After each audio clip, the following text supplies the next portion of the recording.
Being a mom is like 1,000 little jobs wrapped up into one amazing responsibility. I know from watching my own mom and how crazy it is switching back and forth from traumatic nurse to afternoon mathematician, from organizer-in-chief to five-star chef. This Mother's Day, show her how much you appreciate every job she does with a special limited-time offer from 1-800-Flowers.com. Right now, when you get ahead of the Mother's Day rush, 1-800-Flowers will give you an exclusive 36 for 36 offer. 36 sorbet roses for just $36. That's only $1 per rose. With an impressive mix of pastel shades in pink, orange, and lavender, these roses are guaranteed to make her smile. Stunning sorbet roses are the perfect way to surprise all of the moms in your life. Wife, aunt, sister, mother. These breathtaking roses from 1-800-Flowers are picked at their peak and shipped overnight to ensure freshness. 36 sorbet roses for only $36. It's an amazing offer, but hurry because it expires Friday. Just pick your delivery date and 1-800-Flowers will handle the rest. Don't put this off, guys. Order today from 1-800-Flowers.com. It's what mom would want you to do. To order 36 sorbet roses for only $36, go to 1-800-Flowers.com, click on the radio icon, and enter code WINGO. That's 1-800-Flowers.com, code WINGO. Hurry, the offer ends Friday. Decking, railing, lighting, furniture, fencing, framing. At Trex, we make the most in outdoor living because you deserve to get more from your life outdoors. So why not start bringing your ideas to life now with the brand that's engineering what's next? To learn more about all of the outdoor solutions Trex has to offer, or to find a local retailer or a certified Trex Pro deck builder near you, visit Trex.com. That's Trex.com. Golic and Wingo. Mike Golic Jr. and Mike Golic Sr. here on ESPN Radio and the ESPN app. Going old school today. No ESPN news, no fancy cameras, just two guys, a microphone, and a studio. Dad, this has to feel kind of like a throwback to the yesteryear. I've seen all the old Mike and Mike pictures of you guys in the closet.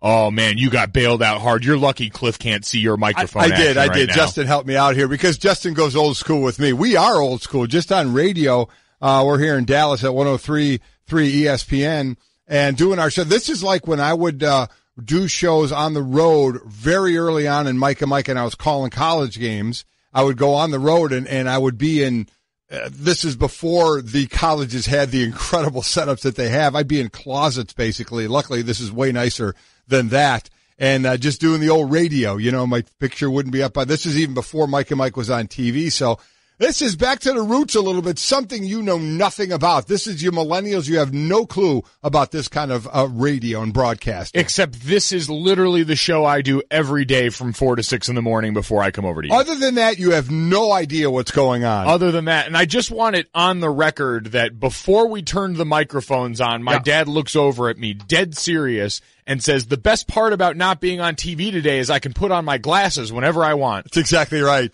I need those. I need the cheaters. I absolutely need the cheaters. Again, we're down here in Dallas for the draft. Trey Wingo, who's normally part of the show, he will be here in the middle 2 hours of the show today from basically 7 to 9 Eastern 7 time. 7 to 9 Eastern. We're on Central Time here. It's always a bit messy when we do something like that because we're dumb. Yeah, no, it takes a little while for us to adjust to most anything, let alone time and time zones and all those concepts. But yeah, Trey's going to be part of ESPN's big, awesome draft coverage going on in the big stage over as we get ready down here in Dallas at Jerry World. So he'll be covering that for you guys later in the afternoon. And so we're bailing him out a little bit in the morning because we know Trey needs his rest. Yeah, he'll be with us 2 hours today, 2 hours tomorrow, and 1 hour on Friday. As Mike said, we get ready for the NFL draft. Obviously, a lot of news about that as we get deeper and deeper and dive into that. We finally have the controversy in New England and any kind of rumors going out over, which we'll get into about who's playing next year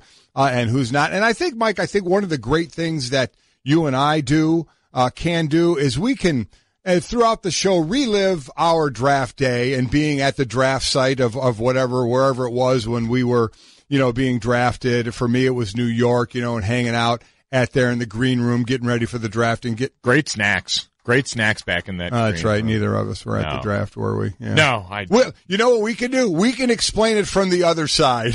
from the majority. Talk to us on Saturday, and we'll let you really know how it's going to go when we get down to the guys that matter, the guys that are going to be your brick and mortar of the team. The diamonds in the rough, that's where the real men are chosen in this draft. Man, I tell you what, the draft is all about cliches and euphemisms. Yeah. That day of the draft, maybe more so than any, is where we really have to try and justify our existence in a way that sounds a lot nicer than, yeah, they decided you were really, really not worth it until the end. Yeah, so. the way they can put things, because we both came at it a little differently. I made it into the draft in the 10th of 12 rounds. You did not make brag. it. You did not make it into the draft, but still you were taking phone calls from teams in like the 5th round, the way the whole undrafted thing works. So again, we'll get into that, but that is really where a lot of the draft is made. You're hoping in that first round, all the names that get talked about that we're going to talk about, you want like immediate production out of them. But it's those guys taken later in the draft that end up being the core to your team and end up really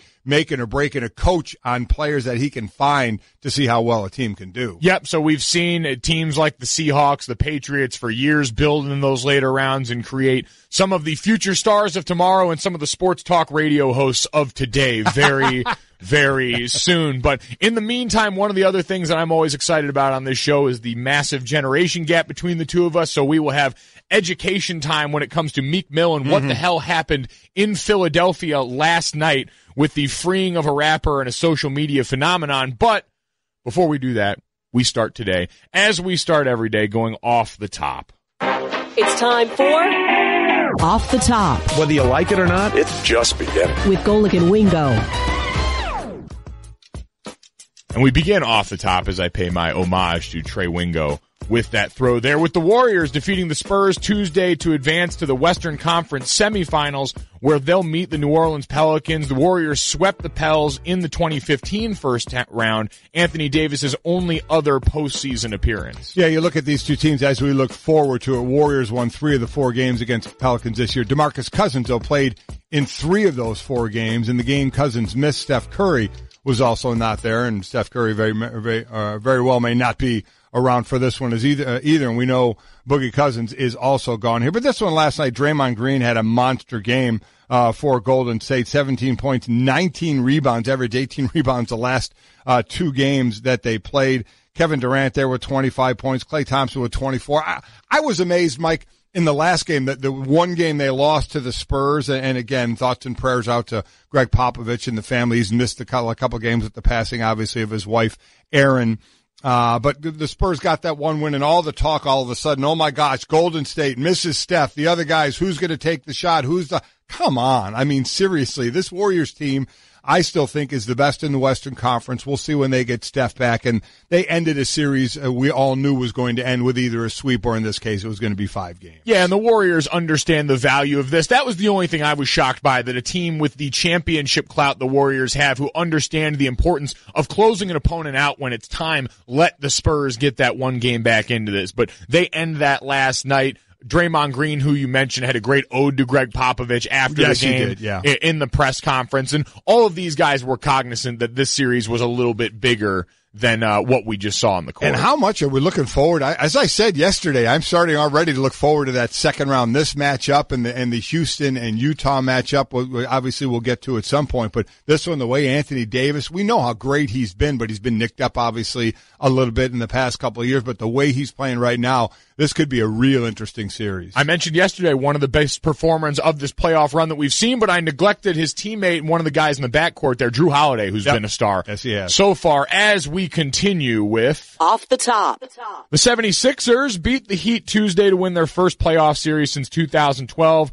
Philadelphia will face the winner of the Milwaukee and Boston winner in the next round. According to the BPI, the Sixers would have an 80% chance to beat the Bucks and just a 49% chance to beat the Boston Celtics. Here's the interesting thing for me. The last couple of games, or early on, that this entire series had been the fourth quarter for the 76ers. I believe coming into this game, they had outscored the Heat by 42 in the fourth quarter. Now this was the third quarter game. This was a close game, tie game at halftime, 46-all, but it's a 14-point edge for the 76ers in the third quarter. So that's where they made their jump. Normally it had been in the fourth quarter. They outscored the Heat by 78 points in the second half. That's the largest second half margin in a single playoff series since the Nuggets were plus 86 over the then New Orleans Hornets in the second half of their first-round series back in 2009. So the way I always talk about this really in any sport. How do you come out of the locker room? You take that break. How do you come out of the locker room? What adjustments are made,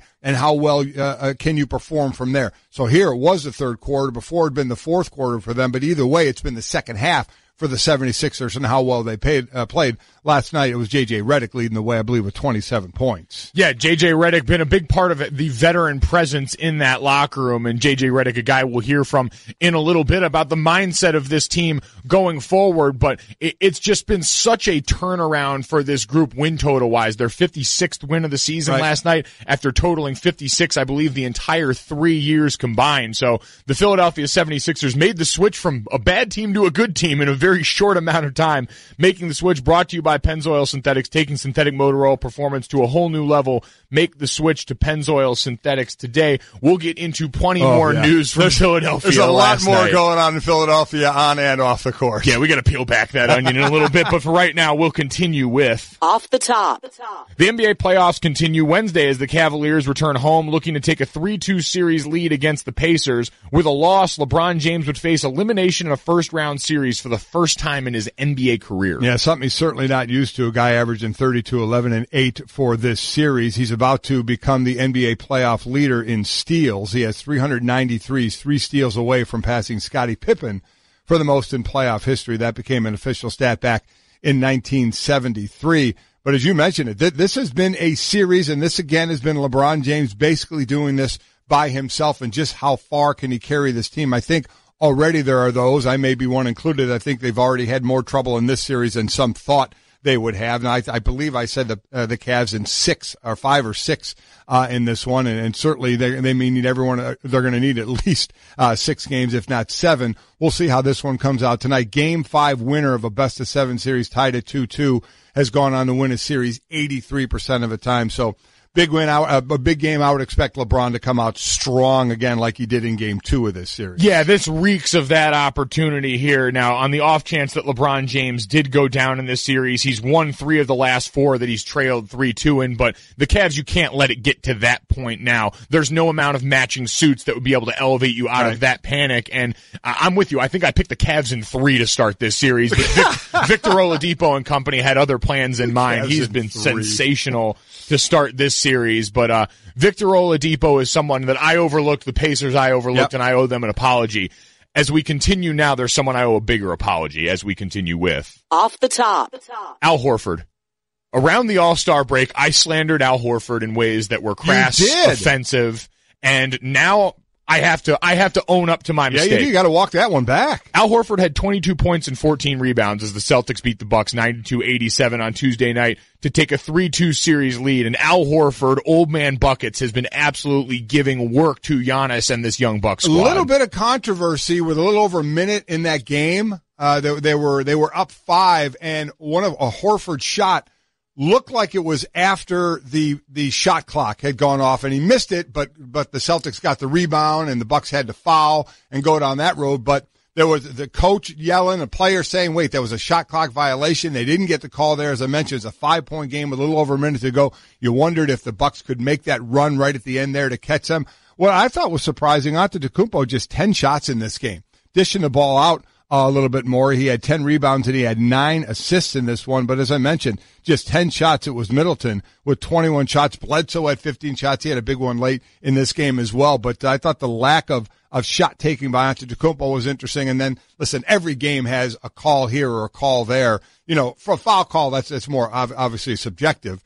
You know, but you look at if the shot clock did, go off and did end, then that would be a clear mistake. It would be. And to your point about Giannis, I thought it was interesting just the mode that he was in. We always throw this criticism LeBron James way, but Giannis had 21 assist attempts or assist creations last night, and his teammates were 9 of 21 off that. So he was looking to be deferential for whatever reason. And after his big coming out party in last year's playoffs, because what we're seeing from Ben Simmons and a lot of these younger guys this round feels like what we got out of Giannis last year. And now we're starting to get to the point where we're seeing some of the deficiencies of this Bucks team overall, and now wondering going forward how we start to transition the way we approach him as a player. And what people are going to start to say about him is what they said about LeBron. They've said about LeBron for his career, but going back in recent history, game one, quit dishing the ball so much. Do it yourself. When he came out in game two, like LeBron against the Pacers, and did that, when that's exactly what Antetokounmpo, you're right, deferring to teammates. And he's got some good teammates, but at the end,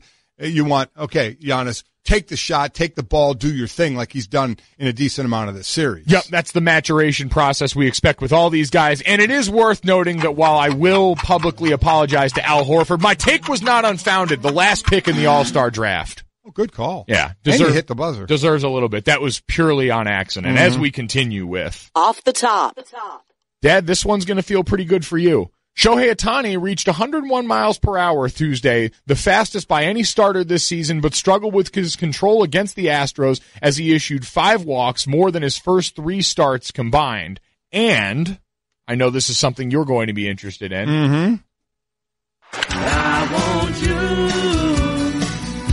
to Shohei the way. Now I believe is tied on the season with home runs given up and home runs given. Given up 3 and hit 3. Yes, so we have that. We'll keep that count, that tracker going for the entire season. But, you know, he's got the velocity down. 100-mile-an-hour pitches by starters this season. Ohtani has 8 in his first 3 starts, 8 of them. Every other starter in the league has 9, so he's humming it. But, again, the lack of control, gave up 6 hits, 4 runs, had 7 strikeouts. You know, this continues to me. It still does. It's a great story given the fact of his age coming over. Could have waited a couple of more years, got way more money, wanted to come over now, had the spring where you went, ooh, okay, maybe this is a little early, had the good start to the season. I still think it's a great story going forward, but it's a long season for a young player. Mike Trout, the offense bailed this team out. Trout ends up hitting his 10th home run in April.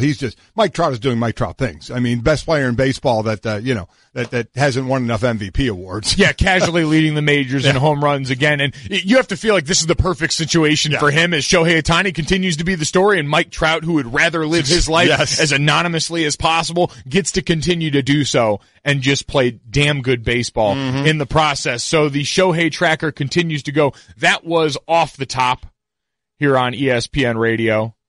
Speaking of the process, we are Golic and Wingo here, presented by Progressive Insurance. We got a great list of guests today. All phone guests join us via the Shell Pennzoil Performance Line. We got Sal Paolantoni coming up, who was on site and in Philadelphia for the return of Meek Mill. Forget what happened in that basketball game last night. I'm sure he got that sit-down interview, and we'll have that ready to recount for us. Tim Hasselbeck, ESPN NFL analyst, going to join us at 8 Eastern. Roger Staubach, Pro Football Hall of Famer, going to join us in studio here at 8:30 Eastern. And Todd McShay, our ESPN NFL draft analyst, also going to be here in studio. I'm sure him and Mel happy to have the mocks done. If you miss any of those guests, you can listen to all 4 hours on demand on the ESPN app. But you know why they call the process a process, Dad? Why is that? Because it's a process. It is a process. Last night we had it finally come to fruition, and all of the parts that went into making last night were strange. I ask you because you had heard us joking about it on the show, going all the way back to the beginning of Golic and Wingo, this idea of free Meek Mills. But when you saw everything happen around the game last night, how confused were you? I mean, there has to be, you mentioned it on the way in, so many talk show hosts today that are going to be furiously getting their information on Meek Mill and just what this guy is about and why there is such a big deal made out of him. But all you need to know is basically right now he gets freed from prison. Many thought he never should have been there in the first place. And helicopters to the game. And how important is this guy or the people around him? He sat courtside next to Sixers co-owner Michael Rubin and actor Kevin Hart. Eagles owner Jeffrey Lurie, retired boxing great Bernard Hopkins sat near him.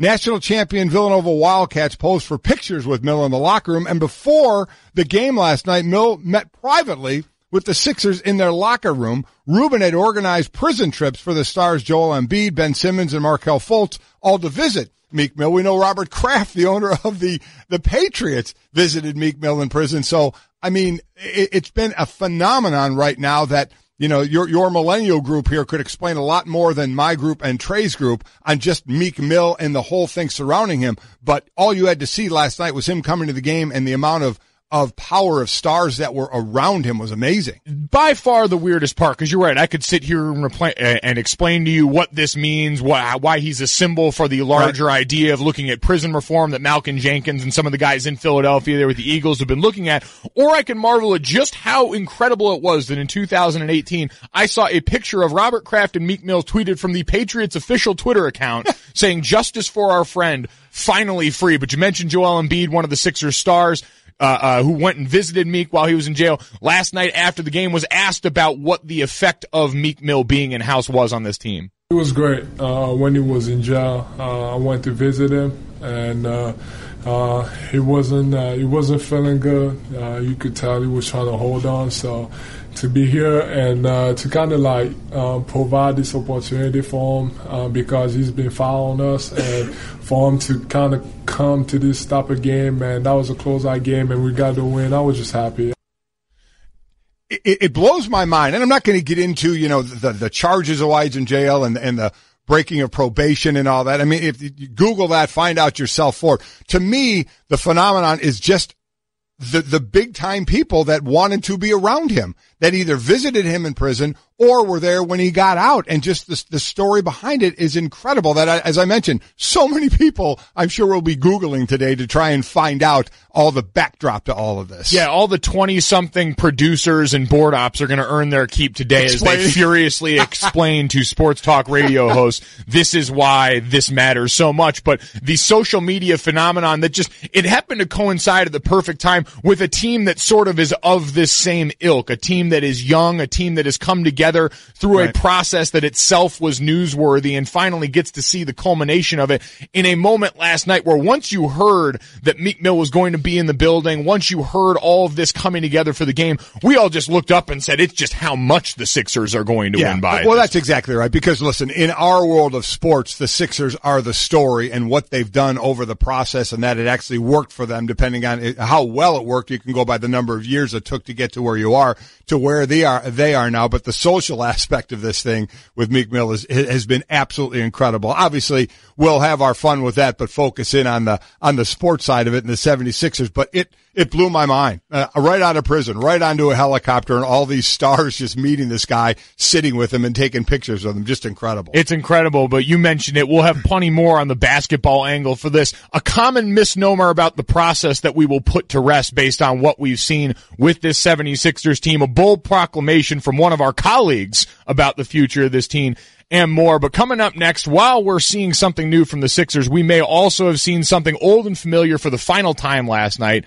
Winning at sports and at sports broadcasting means changing things up. Just like La Quinta Inns and Suites is changing up their look. A renovated lobby that's so contemporary it even makes Golic look cool. Yes, it does. And a totally updated fitness center that even has Wingo feeling like a workout. I'm ripped. Plus plenty of comfortable spaces to hang out. Yep, this La Quinta look definitely has a vibe of victory. So you can just relax, refresh, and get ready for your next big meeting. Prepare to win at business with La Quinta Inns and Suites. Book now at LQ.com. Hey everyone, Mike Golic here. Support for the Golic Wingo podcast comes from our friends at Rocket Mortgage by Quicken Loans. Chances are you're confident when it comes to your work, your hobbies, your life. Rocket Mortgage gives you that same level of confidence when it comes to buying a home or refinancing your existing home loan. With Rocket Mortgage, you can apply simply and understand fully so you can mortgage confidently. To get started, go to rocketmortgage.com/Mikes. Equal housing lender, licensed in all 50 states, NMLSconsumeraccess.org number 3030. It's Golic and Wingo here on ESPN Radio, presented by Progressive Insurance. All phone guests are going to join us via the Shell Pennzoil Performance Line. If you're wondering why you are hearing us and not seeing us today, we are down in Dallas, getting ready for the draft coverage coming up. We are broadcasting live from 103.3 ESPN here in Dallas, but there are no cameras. We are going to be dark until tomorrow when we'll be back on TV. We'll be out at the Collins Event Center. Yes, we will. Yeah, those two, our buses out there, the Golic and Wingo buses out there. That's going to be a ball. We'll get a ton of people out there as well. You can check out the bus. We'll be back on TV as well, ESPN News as well as ESPN Radio. But yes, we're back in the studios today, and as Mike said, no cameras. So we'll try and have you follow us on a new way. on Golic and Wingo today as well. Yeah, so you can already check us out at Golic and Wingo on Twitter, and you can have details there for more on our location for the shows Thursday and Friday, 1010 Collin Event Center here in Dallas. But in addition to the Twitter now, you can go and check us out on the Gram, Instagram. We're at Golic Wingo. Up and running right now. We have one picture up there of me and Dad in the studio. Yeah, for first post. We just started it. So it's cool. I didn't know. Can I call it the Gram? Is that cool or is that not cool? I would say you just did it. Yeah. You just did it, and I felt you did it in kind of a sarcastic type way. Yeah, no, at this point, that kind of reference is both dated and tongue-in-cheek. So don't say the Gram. Okay. Just stick with, when in doubt, just be you on this. Why can you get away with it? Because I'm me and you're you. I'm saying be yourself. I don't need you to try and be the Gram guy. Do you think that people listening heard you say the Gram and thought, oh, that's just, Golic Jr. kind of messing around. He gets it. Yes. But if I said, hey, we're on the Gram now, everyone would be going, old man, sounds stupid. Well, that's because you would do that thing that you just did right there, where as an older man, you put the before any sort of social media feature, thus making it sound really old. The Instagram or the Facebook. You find us at Golic and Wingo on the Twitter. I shouldn't do that? Yeah, probably remove the thes. So confirming everything that I've believed about this, which is probably a good place. It's a learning experience right now. I'm proud of you. You're never too old to learn. No. And you know what else, son? You're never too young to learn from your father. That's why I got a bad tattoo about learning, but that's a story for another day. So at Golic Wingo on Instagram, if you want to see us running around Dallas for the next few days here. But if you want to see quality basketball, you need to only go to Philadelphia at this point. It seems the 76ers completing the process, winning their first round series. Meek Mill in the house last night. But we look on now and we wonder what the ceiling looks like for this team now that they have completed the first part of their goal. And our colleague Stephen A. Smith yesterday thinks that ceiling is pretty high. Boston has a shot. Toronto can score, but really not from the perimeter with those other guys outside of DeRozan. So when you look at it from that perspective, I look at Toronto being a 2-point shooting team more so than a 3-point shooting team. I look at Boston with not enough depth because of the absence of Kyrie Irving and Gordon Hayward. I look at LeBron James being a lone ranger, having no help whatsoever. I think that will not bode well against them in the Eastern Conference. And it's because of those three realities that I've got the Philadelphia 76ers going to the NBA Finals. Going to the NBA Finals. Stephen A. with the take that, listen, a lot of people, as this progressed and we actually saw, I guess you could say to a point, Cleveland not be able to flip the proverbial switch that we keep talking about going to the playoffs with this new group of players that they change up at the trade deadline. And you knew the injuries Boston were facing, even though they're one game away from getting past Milwaukee. Toronto, got evened up by Washington, so we're not sure about them. So it does lean to Philadelphia, a team really that hasn't been able to count on their first round pick this year. Markelle Fultz, he's come back, did have the youngest person to ever have a triple double, but it's been Embiid, it's been Redick, it's been Ben Simmons. Redick though is 33, so as we look to the future of this team, we have to see, what his role continues to be as he's the, one of the elder statesmen on that team. But you got a lot, I think, in the East between Milwaukee, between Philadelphia, and between Boston, you have three teams that you really, really can be talking about for the next few years. Yeah, no, as the stranglehold is officially loosened on the Eastern Conference with LeBron James, at least in the current form, on this team, that's absolutely what we've been opened up to. Worth noting, by the way, that as Stephen A. delivered yet another scorcher, he was sitting next to Allen Iverson there, who may have been putting a little bug in his ear. Influence that a little bit? On showing some love in this situation. So Philly's likely is going to get the winner of the Bucks Celtics in the next round. I know our BPI, the nerds here at ESPN, are giving them a much better chance against the Bucks potentially than the Boston Celtics. So let me ask you this. Is it as hot a take as we think? In using the term hot take to say the 76ers may come out of the East, in seeing everything that is now with Kyrie being out, and even though they may get by the Bucks, Kyrie is still out, so they have to dealing with injuries. Is it as big a hot take now to say that they might be the team out of the East? I don't think so. I mean, we look at an Eastern Conference, and the reason it is feeling like that is because LeBron James has been to the final 7 straight years out of this conference. That's really what you're fighting against. But if you're looking at the on-court basketball product, you're talking about a team that in this series, you mentioned J.J. Redick, who's their best pure three-point shooter, hasn't been shooting the best percentage of the guys on this team. And even last night, this team who's done so well from beyond the arc wasn't great there and still found a way to win. So you're watching them evolve. I saw a comment from Dwayne Wade that said, a team like us pushing the 76ers in this first round series, a veteran team showing them how they can respond to these situations, is probably the secret sauce that they needed going forward to get that kind of experience. Yeah, it's a good point about the three-point line. They were horrible. They made just a quarter of their three-point shots, 25%, and JJ was 5 of 10. So everybody else basically stunk. There was a lot of 0-fers, 0 for 5s, 0 for 3s, 0 for 2, 0 for 2. So you're right. They didn't have that in the arsenal last night, save for Redick. No, they didn't. And so we'll have plenty of time to look at and digest the 76ers as we go forward, because this is one of the younger teams in the NBA with so much that we thought was on the horizon for them down the road that appears to be coming sooner than expected. But something that might also be coming up soon and something we're a little less excited about was what also may have been going on last night, the last game potentially for Heat star Dwayne Wade, who, ironically enough, in his first game in the NBA was on the road in Philadelphia against the 76ers and may have come full circle last night. When you think about the career of Dwayne Wade now, if we are maybe putting a bow on this, what's the first thing that comes to mind for you? Consistency. I mean, for as long as he's been doing it and as great as he has been. Now, certainly the last few years he went through the injury stretch where he wasn't counted on as much, and then as he started to get older, the consistency waned. But that's true for most people when they get older, unless you're a guy like LeBron James, but that's how it's supposed to work. But every now and then, you count on the guy. You look at these games when he comes in off the bench, he's, leads the show. He's looked to at times to take that shot, to be that guy. So he always had that. He's always been a guy that's been looked to say, make the play for us. And that's what made it really interesting when LeBron went down there and he and Bosh and Wade all got together. The beginning of that was pretty wild because LeBron is used to being the man. Certainly Dwayne Wade was. You could see Bosh while he was big time in Toronto. You could see him being the first to kind of acquiesce to those guys who really, because they had the ball in their hand. Bosh isn't bringing the ball up, so he has to wait for someone to get him involved. So for those two guys, Wade and LeBron, to be such good friends and be basically the guys with the ball in their hand, how they had to work it all out and eventually work it out to, okay, LeBron, you're the best player in the world. We're deferring to you through this.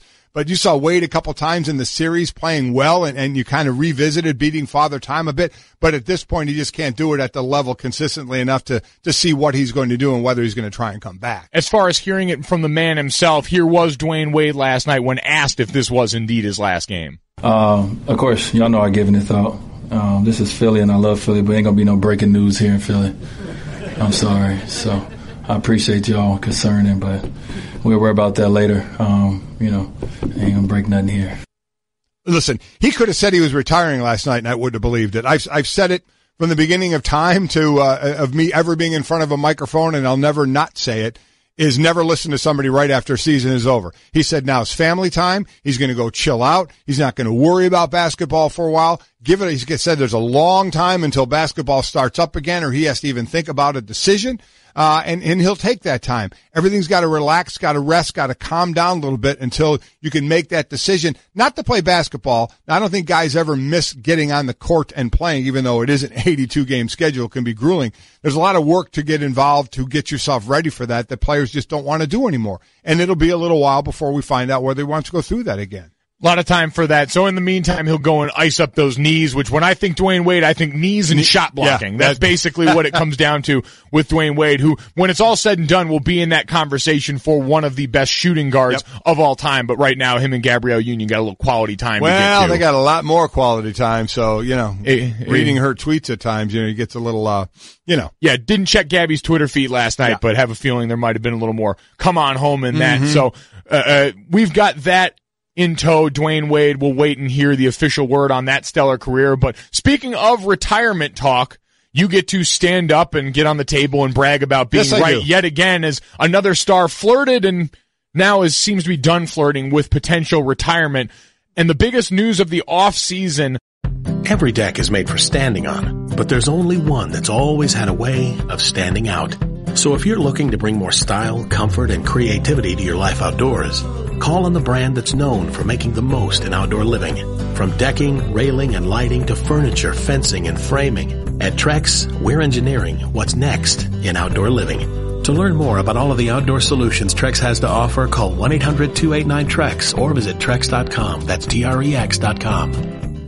It's Golic and Wingo. The Pulitzer Board said the album is a virtuosic, am I saying that? Virtuosic. Virtuosic? Yeah. That's how much I know. That's why I'll never win this award.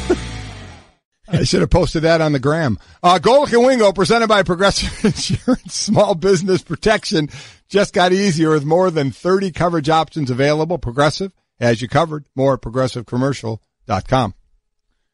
That was enlightening from you. Were you shocked? Seriously? No. All right. Not quite. Not quite. But right now it's time for Straight Talk, brought to you by Straight Talk Wireless. Best phones, best networks, no contracts. Because while you were incredibly wrong about that and your ability to pronounce anything with any degree of, I was just about to say correctness, so you see the apple doesn't fall far from the tree. Clarity? That might be the one. Okay. I'll let you get to something that you were clear about this offseason.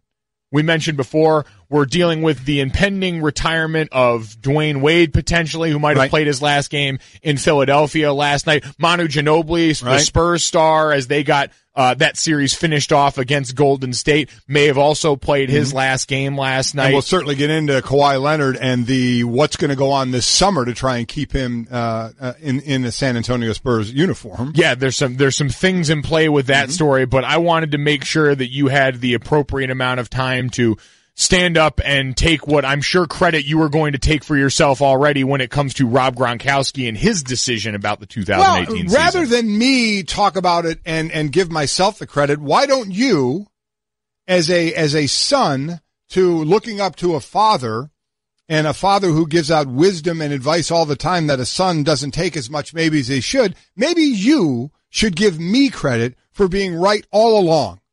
Yeah, how did you do that? Yeah, it's probably not going to happen. If you want this credit here, you better stand up and take it, because I can assure you I'm not going to sit here and give it to you. What we're talking about here is Rob Gronkowski and his agent met with, or Rob Gronkowski met with Bill Belichick, and he is coming back to play this season. Shocker of all shocks! Who told you that? There was a 0% chance that any of the three would not be back in their spots in Bill Belichick, Tom Brady, and Rob Gronkowski. So Brady, and it was, I understand the story that there's more friction this year, but I'm not going to lie. When I start hearing, well, Tom didn't confirm it that he's playing next year, did we get that out of Tom every single year? Was there some moment in every offseason where he said, I'll be back? I don't know if there was that. Okay, so I think while there is more friction, I just thought it was going too far, and I knew Tom Brady was coming, but Tom Brady wants to play at least 45.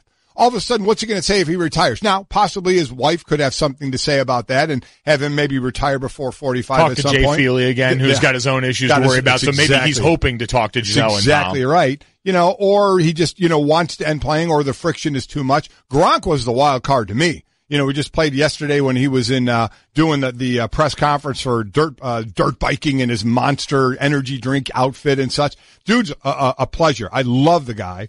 And he was the bigger question mark to me.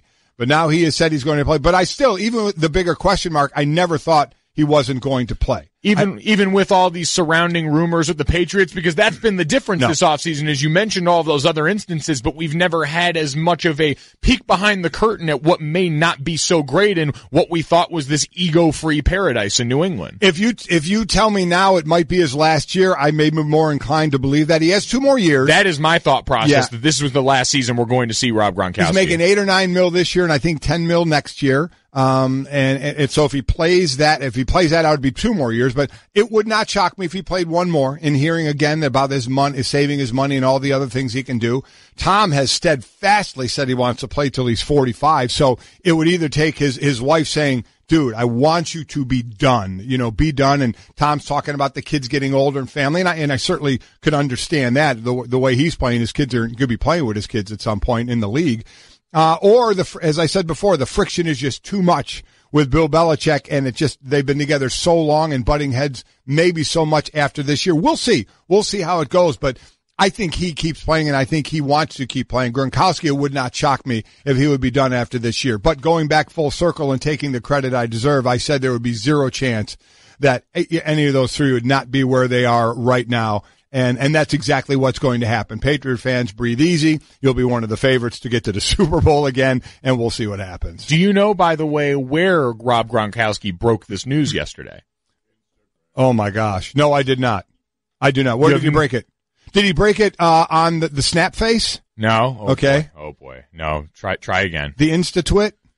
Man, we're not going to do this. I understand we're talking Patriots, I know. but that doesn't mean you get to go full Belichick. He did it on Instagram. Yes, exactly. Where you can follow us at Golic and Wingo. There you go. On Instagram. Trey Wingo has come waltzing into the studio and is traipsing around here. He didn't deliver on his sandals, though. I was told that Trey was going to take advantage of the fact that we weren't on camera and wear sandals. So already the lies and deceit begin here, but we will have special draft edition here of Golic and Wingo as Trey is going to come and drop some draft knowledge on all of us up here in the studio. Quite honestly, I was hoping he'd bring a little bit of food since that would be lacking here. And this is the real disappointment there at all, in a lot of this. While we're on the Patriots, though, I do have to ask you quickly before we get out of here. More likely scenario, because you mentioned Tom wanting to play until infinity and beyond. I've always said I thought when push came to shove, if he had to, Tom Brady would finish out his career in a different color uniform. You think at this point it's more likely that Tom Brady would retire or finish with another team before it's all said and done? That is a great question. I think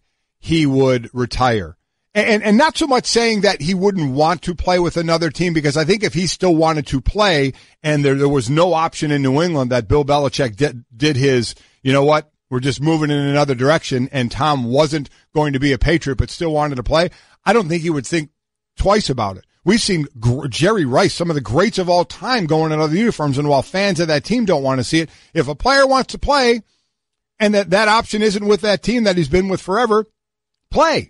Just play. So, but I do think he'll retire a Patriot. And that was Straight Talk, brought to you by Straight Talk Wireless, nationwide coverage on America's largest and most dependable 4G LTE networks. All right, as we mentioned, Trey Wingo has come traipsing into the studio. I stole his draft notebook. We'll quiz him on it next. We'll get him ready for the coming days here as he gets ready to take you up to the NFL draft. All that coming up here on Golic and Wingo. Stick with us.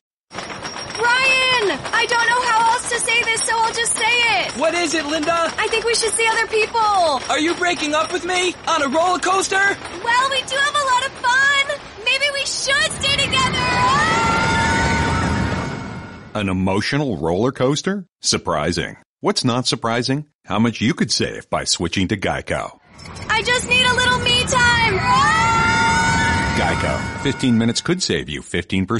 Being a mom is like 1,000 little jobs wrapped up into one amazing responsibility. I know from watching my own mom and how crazy it is switching back and forth from traumatic nurse to afternoon mathematician, from organizer-in-chief to five-star chef. This Mother's Day, show her how much you appreciate every job she does with a special limited-time offer from 1-800-Flowers.com. Right now, when you get ahead of the Mother's Day rush, 1-800-Flowers will give you an exclusive 36 for 36 offer. 36 sorbet roses for just $36. That's only $1 per rose. With an impressive mix of pastel shades in pink, orange, and lavender, these roses are guaranteed to make her smile. Stunning sorbet roses are the perfect way to surprise all of the moms in your life. Wife, aunt, sister, mother. These breathtaking roses from 1-800-Flowers are picked at their peak and shipped overnight to ensure freshness. 36 sorbet roses for only $36. It's an amazing offer, but hurry because it expires Friday. Just pick your delivery date and 1-800-Flowers will handle the rest. Don't put this off, guys. Order today from 1-800-Flowers.com. It's what mom would want you to do. To order 36 sorbet roses for only $36, go to 1-800-Flowers.com, click on the radio icon, and enter code WINGO. That's 1-800-Flowers.com, code WINGO. Hurry, the offer ends Friday. Decking, railing, lighting, furniture, fencing, framing. At Trex, we make the most in outdoor living because you deserve to get more from your life outdoors. So why not start bringing your ideas to life now with the brand that's engineering what's next? To learn more about all of the outdoor solutions Trex has to offer, or to find a local retailer or a certified Trex Pro deck builder near you, visit Trex.com. That's Trex.com. Golic and Wingo on ESPN Radio, 103.3 FM in Dallas is where we are today. Glad you're with us. Trey Wingo, Mike Golic Jr., not on television because we're in transit. We are in transit, literally like in a box, on our way on the bus to where we need to be. Maybe kind of, sort of. Guys, good morning. How are we? We're doing well. How are you doing? You've got a lot going on this week, man. This is Trey Wingo week. And you've had an interesting start to your day from what we've heard. Well, we had a few, the alarm didn't go off. There were a few malfunctions that we won't get into at the certain place that we're dwelling in, but it's all good.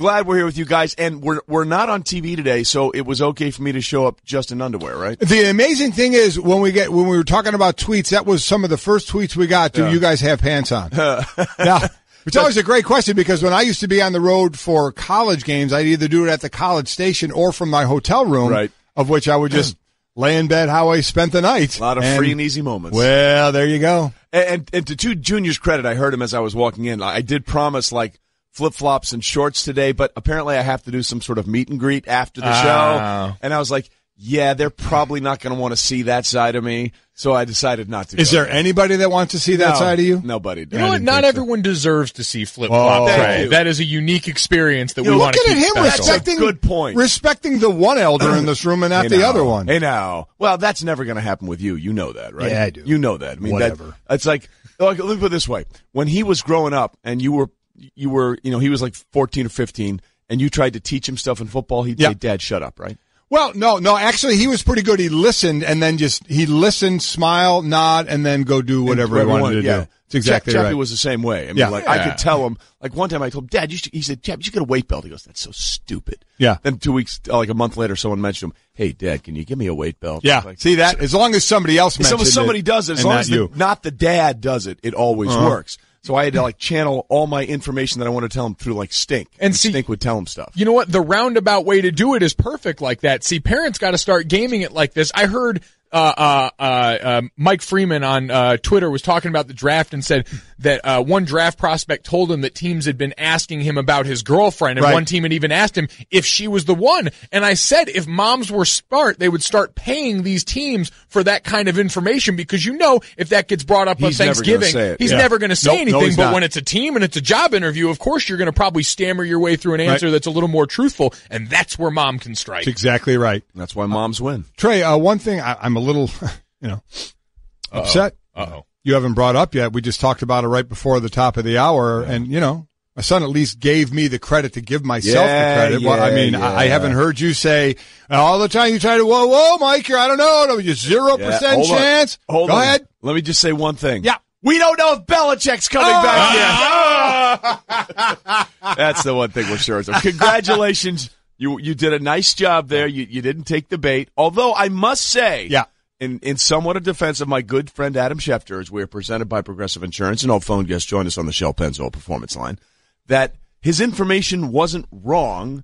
It just the outcome was to be expected, but he felt it was interesting that in talking with several interested parties, they're like, we're not sure yet. No. I had never said anything about his information, and especially the information about there being headbutting. I completely agree with that. We love you, Shefty. But DJ Shefty Chef. Without question. But I just never thought there was going to be any question at all about those guys. And maybe we'll find out there was question. They were leaning one way or the other. But the bottom line is I was 100% correct, and I would like credit for it, Trey. Wear the crown. Thank you. Wear the crown, my man. Wear it with pride. Now I'm ready to continue the show. All right, you ready? Sure, why not? We'll move on. Let's start with what's trending. This is important. That's Cliff, actually. Wingo edition. Cliff, I love you, baby. The Warriors defeated the Spurs Tuesday to advance to the Western Conference semis, where they will meet the Pelicans. The Warriors swept New Orleans in the 2015 first round, but Anthony Davis is not 2015 Anthony Davis. No, he's not. And Warriors actually won 3 out of 4 of these in the regular season. Boogie Cousins played in 3 of them. The one he didn't play in, Steph also didn't play, and we don't know when Steph's coming back as well. But boy, New Orleans looked great in this one. Golden State, I was still amazed when the Spurs won their one game in this. Some of the tweets I read about, oh no, who's going to take over for goal? I mean, come on. I mean, they have stars and they have great players on this team. It doesn't mean they're going to sweep every series, even though we thought that's what they were going to do last year. Durant leads away with 25, and Clay has 24. Draymond 17 and 19 rebounds as well. I don't worry about this team at all. I still think they're the favorite in the West, but I am really looking forward to the up-and-coming New Orleans Pelicans. We keep wondering, when is Anthony Davis going to be on another team? Is he going to end up on another team? And now look what this team that he's on is doing. And what the future of this team looks like with Boogie Cousins being out and them having all this success. We remember Anthony Davis rattled off a couple of those monster offensive outings in the immediate wake of that injury. And we thought, okay, well, he's got more opportunities. Now we've seen it actually translate into good basketball for them. And Drew Holiday emerging in that backcourt is something that in this playoff run has probably been as surprising as as anything for us as a national audience. I am very curious, though, to see what happens when the Pelicans go up against this team, because the Pelicans are like, hey, we don't give a rip. Yeah. We got we literally house money. We got nothing to lose. No one thought we would make the playoffs without Boogie Cousins. No one thought we would beat. I mean, literally, I think every ESPN NBA expert that picked, every single one of them picked the Blazers to win that series. Yeah. I did. I know I did. Right? Yeah. Oh, they were hot coming into the playoffs. Yeah, that was the team none of us were talking about enough. And they just went out and stomped them out, to quote Michael Strahan after Super Bowl 42. So, I mean, congratulations to them. We'll see what happens. Again, they did win 3 of those 4 meetings, but that was obviously with Boogie Cousins there. But we'll see what happens in the playoffs as we continue. By the way, the fact that Cliff is functioning this morning is a miracle. Yeah, that's very true. An absolute miracle. For those that might not recall, Cookmaster Cliff, who runs the board for us on Golic and Wingo and is the music man extraordinaire, is a Philly dude through and through. He was our reporter for the Eagles Super Bowl parade, and it just continues. It's fair to ask, though, real quick, Cliff, more happy the 76ers ended that series or Meek Mill is freed? Free Meek. There you go. Yeah, I thought. We've been on this since day one, Cliff. We did it. It's a double down. It's a double down. The 76ers beat the Heat Tuesday in front of Meek Mill, who was freed from prison and rang the bell before the game to win their first playoff series since 2012. Yeah, I mean, how happy you just come off the Super Bowl, I get it, but for the 76ers and how many times we're going to hear the process and how long it took and other teams saying, okay, this works, but how many years are you willing to invest in this? And certainly, even if you're going to go down this road of the process, you have to get the players. And they do in Embiid and Ben Simmons. There's no doubt about that. And we'll see again, Markelle Fultz didn't play last night. So, he's been obviously barely played at all this year. Still, though, the youngest with a triple-double in NBA history. But what they've been able to do, J.J. Redick is the shooter for this team. God forbid you put him on the free throw line, the best free throw shooter in the game. But he's 33. So, we keep talking about the future of the 76ers.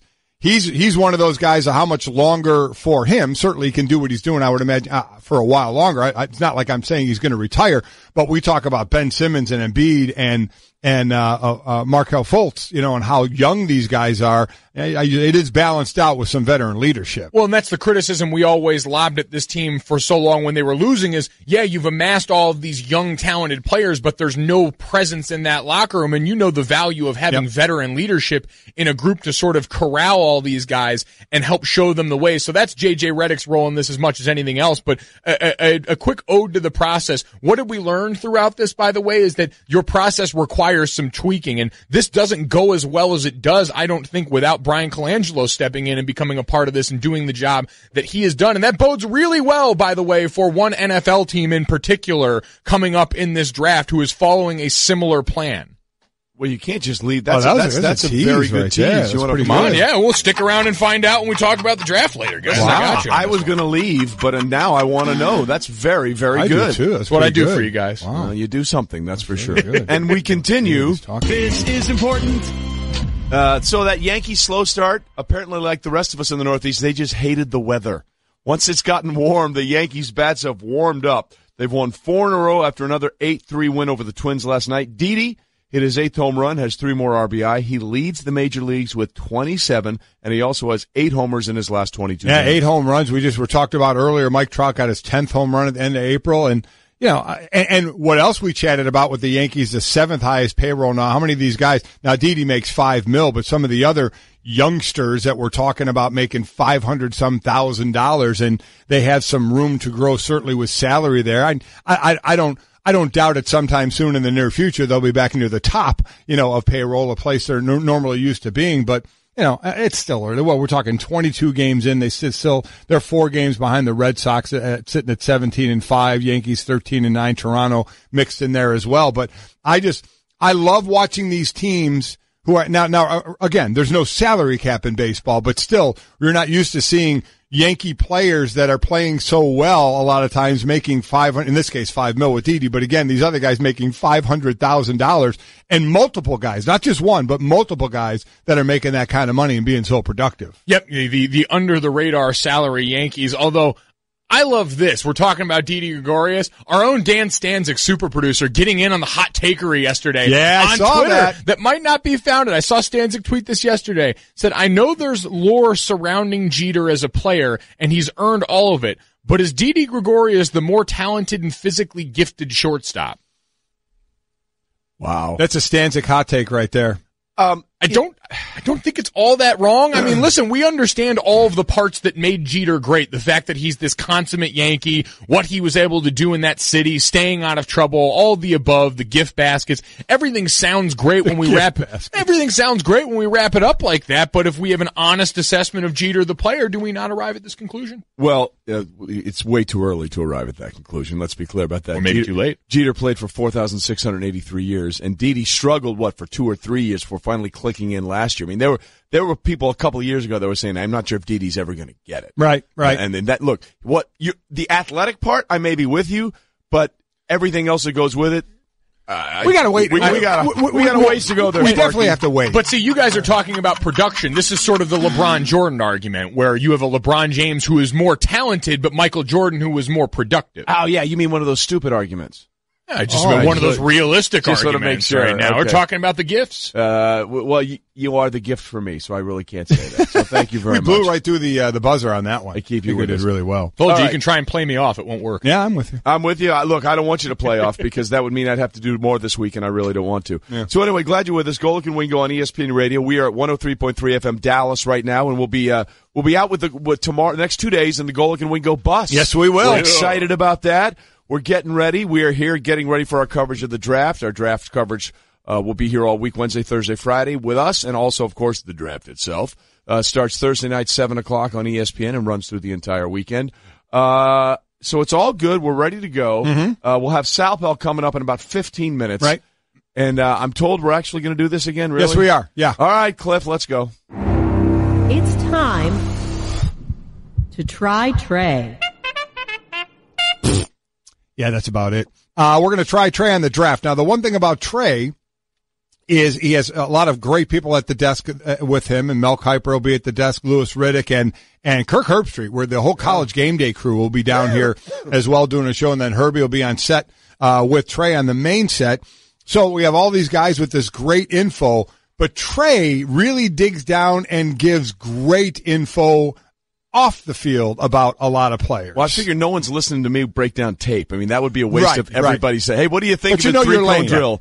He went fast? I mean, what do you, I'm going to leave that to the experts. I'm just filling in the blanks around the other stuff when they run out of things to say. Yeah, you might be able to say that Trey Wingo is clearly in the zone, and that's brought to you by AutoZone. AutoZone helps you more with their free services and helpful, friendly advice. Get in the zone, AutoZone. Wow. All right, so we're going to ask Trey we're going to try Trey with these questions about the draft coming up, but not about on the field things. So here we go, Trey. Yeah. You ready? Yeah, I'm ready.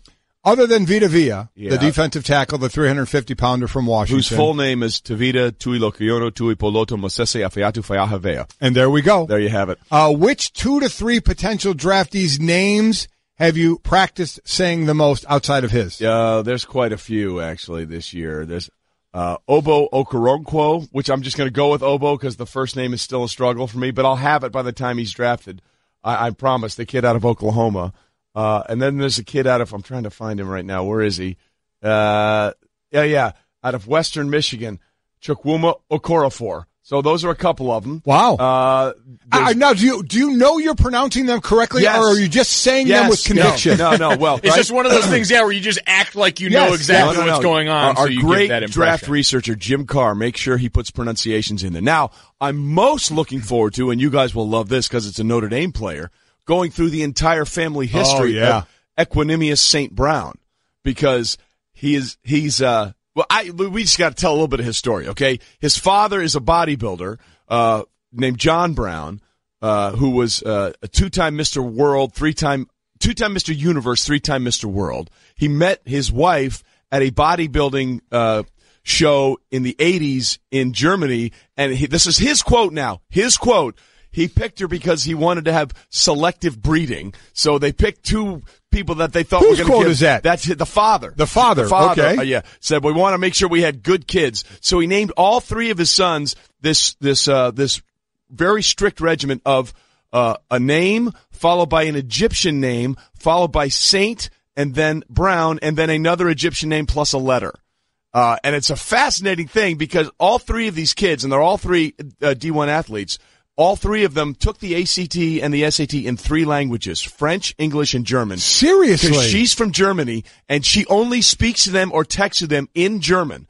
And one year when they were living in L.A., one semester where they were all in high school, they were taking French, and she didn't think they were learning proper French, so she pulled them out of school for a semester, moved them to Paris, and they had to speak French like the Parisians for an entire semester of school so they would understand how to actually speak French. Oh, you're not getting that anywhere else. That's good stuff, man. That's info. Equanimous St. Brown.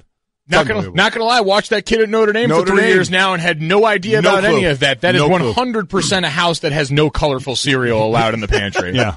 That's very true. All right, what do you got, Mike? All right, Trey, which potential draftee can play 9 instruments? Oh, that would be defensive end Chad Thomas out of Miami. He's actually he can play 9. He's working on a 10th right now. Why not? Because he has 10 fingers, so you might as well be able to tap each one of them, right? He also is a budding music career. He's had some music sort of already published and put out there in Miami, but he has a great interest in football, but he also has a great interest in music. He's always been around it. And he's really looking forward to doing both at the same time. Obviously, football season will take over, but when he has time in the offseason, much in the same way Le'Veon Bell drops some serious bars, he wants to be the musical side, whereas Le'Veon is more the vocal side. Wow. All right. This is Try Trey, where you're getting way more than height, weight, and 40 time, which is what you're going to get during the draft. Trey is going to do deep dives, I should say, into some of these draft prospects. All right. Here we go. Yeah. Which potential draftee routinely got his butt kicked in their backyard dojo by his big sisters? Oh, that would be Philip Lindsay, the running back out of Colorado. Philip, I think, retired with the most yards from scrimmage in Colorado history. He didn't get invited to the combine, which kind of ticked him off. But he's a little guy. He's like 5'9", 180, 190 pounds. But he's a Darren Sproles type. But his dad set up a taekwondo dojo in their backyard, and he would get big and bad with his buddies and go in there and kick some butt. And when he thought he was ruling, his dad would send in his older sisters, and they would just take him down and make him know, you're still not the best guy in the family. Wow. Love that. Any of you guys were looking for the over-under on the first mention of backyard dojo on ESPN Radio, 718. We got a couple of those this year. It is truly incredible. By the way, Cliff, while we're here, can you do that thing I like real quick? I know Dad and Trey will. Yeah. I'm sorry, we have a pick and I have to go. Yeah.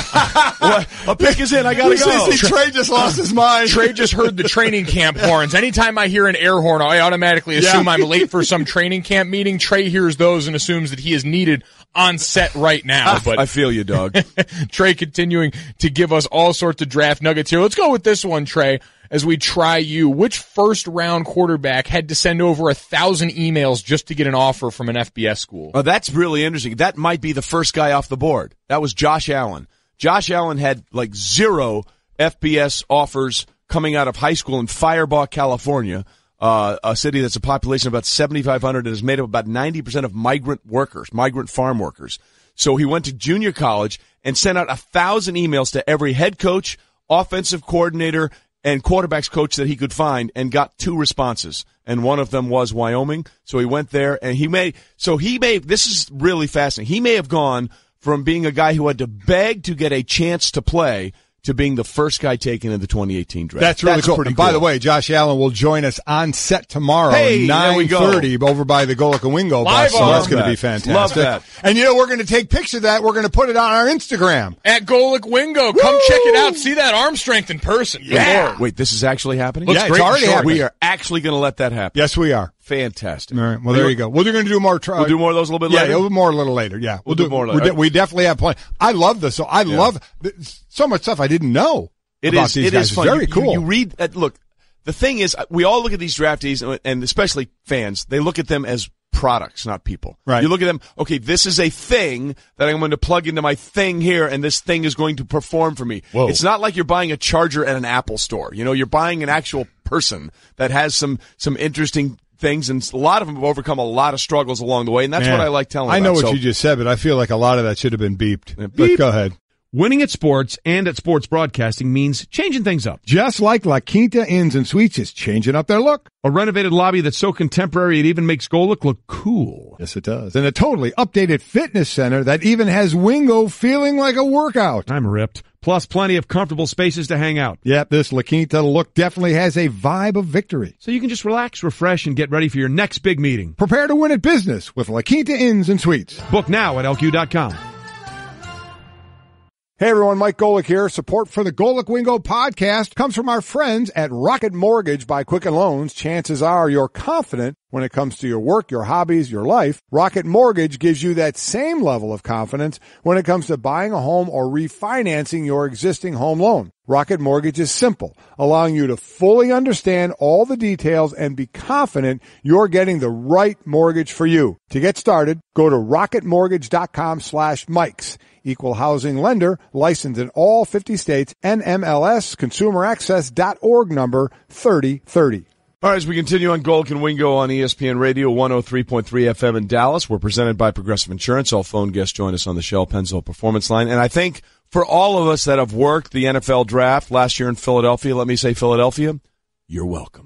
Because really, it was the draft in Philadelphia that got the ball rolling where we had over 250,000 people there. That started the Philly mojo. That continued with the Super Bowl win for the Philadelphia Eagles. That continued with the great run by the 76ers in the postseason. That continued with Villanova winning the national championship. And now the Sixers get into the postseason and close out their first-round opponent in Miami on the same night that Meek Mill is freed. Philly, I don't know what more we can do for you. Just know that we're here for you all the time. And you know who else is always there for Philadelphia?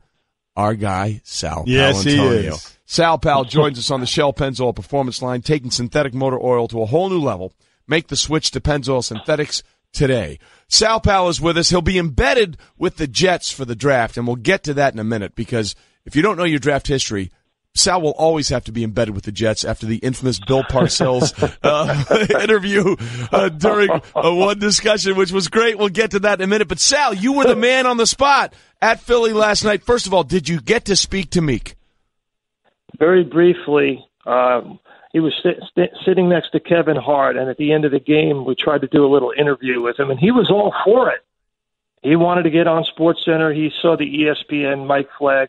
Full disclosure, he had no idea who I was, obviously. But no chance. Phil, Sal, I don't believe that. I believe he said, hey, there's that Sal Pal guy that works for that network whose name I can't remember. That's the way it's going down in my brain, just so you know. No, he saw the mic flag, and his eyes lit up, but a couple of his handlers pulled him away from us. And that's all cool. But, you know, it was an electric night last night. And this team is, without a doubt, a for-real basketball team. And I know it's going to sound, Dr. Trey, like a little bit of a homer thing, but it reminds me a lot. It reminds me a lot of the Eagles team because they have some veterans who know how to win. They have some young talent that don't really know what they're up against and just play, you know, like their hair's on fire. They make some mistakes. They had 27 turnovers in the previous game. They got a young coach who's not, you know, terribly accomplished. They got a hungry fan base that is absolutely wild for them. It really reminds me a lot of the Eagles' run last year. Sal, when you're watching this team, and it's a team, really a second half team, going into this game, they had outscored the Heat by 42 in the fourth quarter. Overall in the series by 78 points in the second half. How different does this team look to you in person when they come out of the locker room after halftime? Yeah, Michael, that's a really great point, and I think it's absolutely true. It is a second half team, and I think it's for two reasons. One, they're youthful. Two, they're in great shape. Brett Brown has this team running and gunning in practice. And it's all about pace for them. Tempo, tempo, tempo. You know, he said before the game, after the 27 turnovers in the last game, damn the turnovers, full speed ahead. We're just going to go with tempo, and we're going to play our game and shoot the three. I guess there's really a third reason, and that is at the beginning of games, especially in the postseason, it's tough to find your shot rhythm. But if you keep shooting like they're doing, they find that rhythm in the third quarter. And when you see this team in the third quarter, they start to really light up the threes with Marco Bellinelli, with Dario Saric. Ilyasova gets into the act. But the guy who leads the charge without a doubt is the veteran J.J. Redick. And I pay a lot of attention to warm-ups like I do at NFL games. And I watched that guy warm up his three. And at the beginning, he can't hit the ocean. He fell out of a boat. But by the 15th or 16th shot, he's not missing anything. Talking to Sal Paolantoni on the Shell Pennzoil Performance line here. And Sal, I'm with you. If J.J. Redick really gets that stroke going too, this team gets exponentially more dangerous. But now for the ceiling, Stephen A. Smith said he has the Sixers going all the way to the NBA Finals this season. What does the ceiling look like as you've seen them from your vantage point?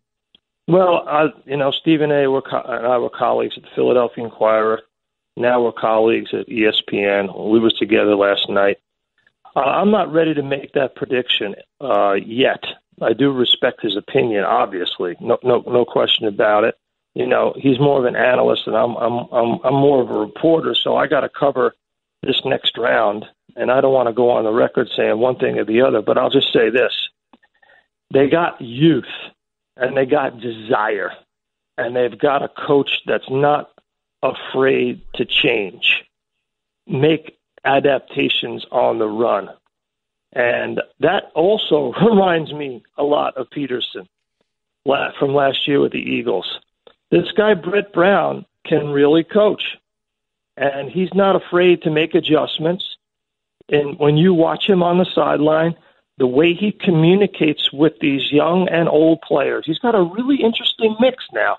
He's got these two European stars. He's got a veteran in Bellinelli and another one in Redick. He's got a hungry fighter like T.J. McConnell. And then the two superstars, Simmons and Embiid, these young two superstars. The way he adapts his communication management style to the players, depending on who they are, is really something to watch in real time on the sideline. I'm impressed. Well, you should be, because it's been an impressive run for the Sixers, as it has for everything in Philadelphia. Sal Paolantoni with us. Okay, Sal, let's get to the good stuff. Let's get to the NFL draft. Let's go there, baby. And again, for those that don't know, thank you very much. Wait, the pick is in? Okay. For those that don't know, aren't draft historians, of course Sal is embedded with the Jets this year because there was an epic confrontation, or a discussion, rather, with Bill Parcells. No question about it. Well, but it started as a conversation. This was after Keyshawn Johnson wrote the book, Just Give Me the Damn Ball, right? Yeah. And you were asking Bill about that, and he told you, I don't want to talk about it. So Sal did the, air quotes, big J journalism thing, where he tried to ask the question without actually asking the question, and he went like 3 times at it, and finally Bill said, "That's it. I'm done." It was one of the greatest moments in draft history. That's why we love you, Sal. So are we going to have another one of those moments this week with the Jets if Broadway Baker falls to them at 3? Oh, my gosh. I have, first of all, the great Bill Parcells and I have since made up after that incident. Of course. I learned a lot from Bill that day. Let's put it that way. We just taped our NFL matchup show draft specials, and I did a lot of research, some film study, a lot of talking to coaches, obviously, and GMs and scouts, and looking at scouting reports. And I actually agree with Louis Riddick. I agree wholeheartedly, 100%. I think Baker Mayfield is the number one quarterback in this draft, by far. I mean, to me, the two most important traits that you cannot do without at the NFL level is you have to be accurate with the football, and you have to make quick decisions, good decisions. When it counts the most, 3rd and 5, fourth quarter, in the red zone. And Baker Mayfield checks all those boxes in a big way. So this is, in your mind, yes, the Jets pick at 3 if he's available no matter what? Well, no, I don't know about that. I'm going to find out a little bit later. I'm going to go up to Florham Park and maybe have a chance to talk to Todd Bowles and Mike McCagnon. But the Jets need a quarterback. They didn't move up to number 3 to pick a safety again. That's for sure. Yeah. So they got 2 last year. They did. So I mean, if Sam Darnold goes number 1 and Saquon Barkley goes number 2 to the Giants, and Baker Mayfield is sitting there at number 3, I mean, you'll have a riot in all the 5 boroughs if they don't pick Baker Mayfield. Sal Paolantoni with us as we get set to cover the draft. Sal, what else are you hearing about what the Jets may want to do? Let's say for some crazy reason Baker Mayfield isn't there, because Adam Schefter is reporting that the Browns are telling people that, hey, he's still in the conversation for being the first overall pick. Of course, we're in the lying season, as you well know, in the NFL. Yeah. So let's just say for some crazy notion that either Baker goes number 1 or someone trades up with the Giants, who have sort of hung out that shingle, Sal, and saying, hey, if you're really interested, we're open for business. What then for the Jets? Well, that's the big question. Is if Baker Mayfield goes That's what 1 I do, and then Sal. the Giants, and I think then it's an interesting situation. If Darnold and Baker Mayfield are both gone, who do the Jets take at 3? I think that's the real problematic situation for the Jets. To me, for my board, in my study, I got Baker Mayfield number 1, Josh Rosen number 2, and then Lamar Jackson is my number 3 quarterback. Wow. I think it is. Yeah, I think it's proven. Yes. And I had Deshaun Watson very, very high last year. I think it's proven over and over again that if you have a quarterback who is a threat to run and you have to dedicate a hat on defense to that guy, and that quarterback is also a very accurate passer, so he can throw from the pocket, that opens – we saw that with Carson Wentz. When Carson Wentz was really going blazes, it was because of his threat to run, and you had to dedicate a hat to him that opened everything up. And then when Foles started with the RPOs, the run-pass options, again, if you had to dedicate a hat to that idea that you don't know what he's going to do with the football, then that opens up the passing game. And I think that this notion that you have to have it, and to me, Baker Mayfield, although he's not a runner, he's a great pocket passer. He can cut off a 40, 50-yard run that we've seen him in college. He's got speed. And I think, to me, the accuracy and the threat to run of some of these guys, like Rosen's a pocket passer, but he's got great accuracy. Yeah, he does. He does, but I think Lamar Jackson's being very, very underrated in this draft. Oh, I don't disagree with you there, Sal, and I think it's going to be really curious to see in this mad dash for quarterbacks, if they all go at the top, how quickly someone trades up for Lamar Jackson after saying, well, we're not sure about him as a quarterback through this entire draft process. Sal, we got to run, brother. We appreciate you as always, my friend. Thank you for having me. Anytime, buddy. All right, coming up, we'll tell you why tomorrow night might be the only second most memorable night for one player expected to go in the top 5 of the draft. We'll get to that. Decking, railing, lighting, furniture, fencing, framing. At Trex, we make the most in outdoor living because you deserve to get more from your life outdoors. So why not start bringing your ideas to life now with the brand that's engineering what's next? To learn more about all of the outdoor solutions Trex has to offer, or to find a local retailer or a certified Trex Pro deck builder near you, visit Trex.com. That's Trex.com.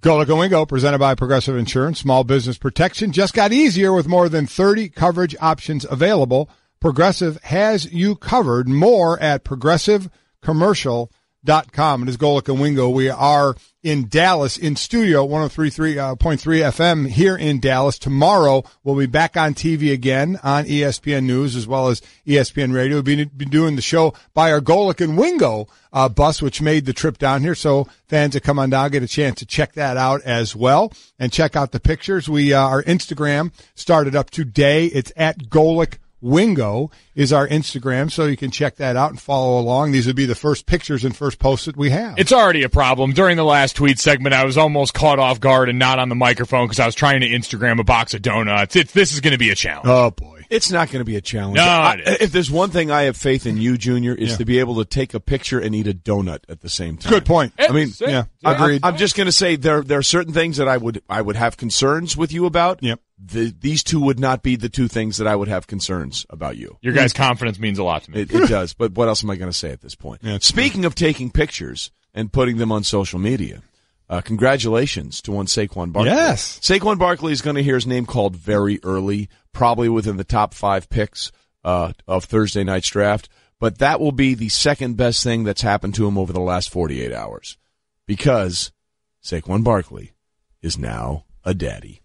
His girlfriend gave birth to Jada Claire Barkley. And there's a great picture of him holding on to that baby girl saying, enjoying fatherhood. So congratulations to Saquon. And his girlfriend. That's a good week. And congratulations to his girlfriend who did the work. Correct. Okay. Yeah. I mean, Saquon just stood around at the end here and just waited. That's so what we all did at congrats the end. to his girlfriend who did all the work, and congrats on the beautiful child there. You're right. That will be now him getting drafted will be the second greatest thing that happened in his life after the birth of a child. And anybody who's had that knows that experience. Just incredible. So good for him. The problem with those cuddly babies, as you will, Mike, is they grow up. That is true. And they become that. And you're like, wait a minute. Can I give that back? I'm sitting here with my son who's 20. And I'm like, wait a minute. I liked it better when he was like 28 months. Yeah. Let's be honest. The sweet spot for fatherhood is about 8 to 13, or maybe 6, maybe 5 or 6 to 13. And the second sweet spot is when they're off my payroll. Well, correct. Well, that's the thing. The other thing that's going to be great about Saquon in this go-round is because he's had the baby, and then he gets drafted, and then as soon as he signs,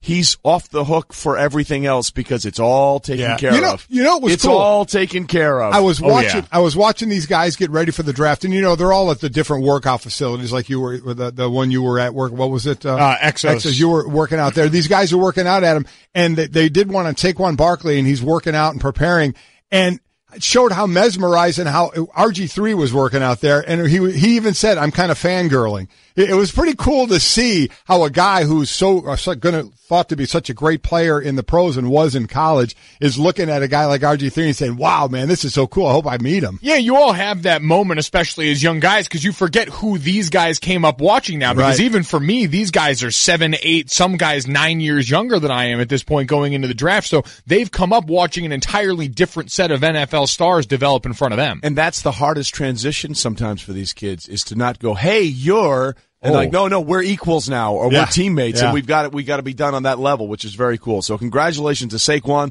We'll hear his name called early Thursday. Coming up, Tim Hasselbeck and the great Dallas Cowboy legend Roger Staubach joins us. I just saved hundreds of dollars by switching to Geico. I feel like a whole new person.